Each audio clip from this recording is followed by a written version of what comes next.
La diffraction, on sait que c'est un phénomène très important en photo qui vient gâcher la qualité des images, mais est-ce que c'est vraiment aussi important en vidéo? En vidéo, on a une résolution bien inférieure à celle de la photo, donc peut-être qu'en vidéo, ces effets de la diffraction sont beaucoup moins visibles. C'est ce que j'ai voulu tester aujourd'hui, et on va voir dans cette vidéo les différents tests et les résultats.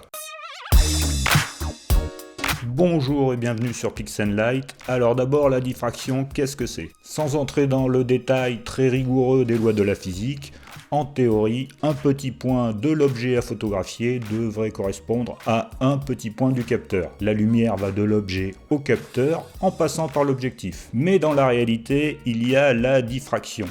Donc en passant à travers l'objectif, une petite quantité de lumière qui correspond au petit point de l'objet va être légèrement déviée. Donc elle va venir baver légèrement aux alentours sur des petits points du capteur qui devraient correspondre à d'autres petits points de l'objet. Cette diffraction est de plus en plus grande quand on ferme le diaphragme de l'objectif. Cela entraîne une perte de qualité importante en photo, mais on a souvent des 24 millions de pixels et plus. En vidéo, en 4K, on est autour de 8 millions de pixels. Donc est-ce que ça a une influence sur la qualité de la vidéo? Le phénomène va dépendre de beaucoup de choses, de l'objectif bien sûr, mais aussi de la caméra. De manière générale, la taille du capteur peut avoir une conséquence importante aussi sur ces phénomènes de diffraction.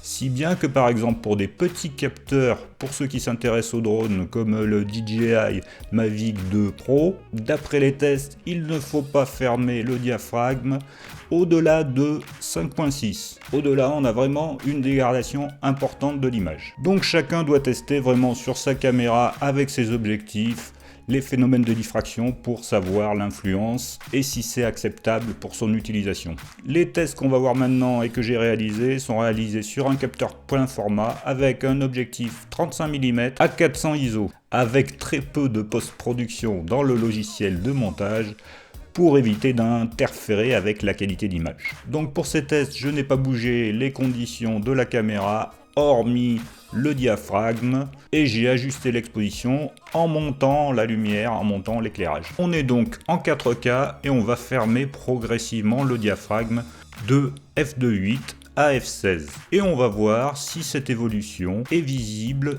sur une image au format normal, sans zoomer dans l'image. On reste à ISO constant pour être sûr de ne pas influencer la qualité de l'image avec les ISO et on reste à exposition constante en augmentant l'intensité de l'éclairage. Donc vous voyez là la différence, elle saute pas aux yeux, c'est pas forcément évident de voir la différence comme ça lorsqu'on voit défiler les images entre du f2.8 et du f16. Le diaphragme très fermé ne change pas radicalement l'aspect des images. Mais on va pouvoir voir des différences si on va zoomer sur un détail de l'image. On va voir si on compare f4 avec le f11, que le f11 est légèrement moins détaillé, et si on compare avec le f16, on voit le f16 qui est moins détaillé et moins contrasté.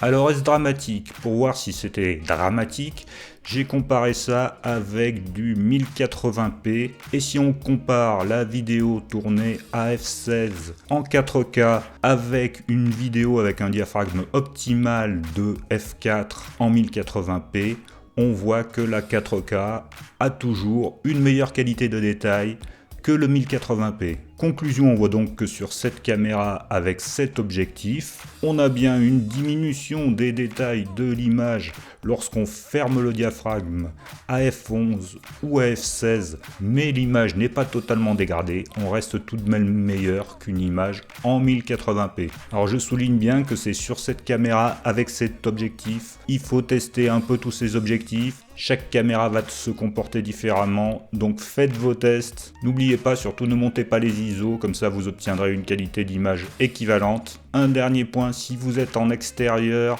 j'en parle quasiment à chaque vidéo sur lesquelles je parle de la vidéo. Utilisez un filtre ND pour pouvoir être au diaphragme optimisé. Il viendra enlever une petite quantité de lumière et vous permettra d'ouvrir le diaphragme. Sinon, vous vous retrouverez très vite à f16 ou f22 avec des images qui vont perdre un petit peu en qualité.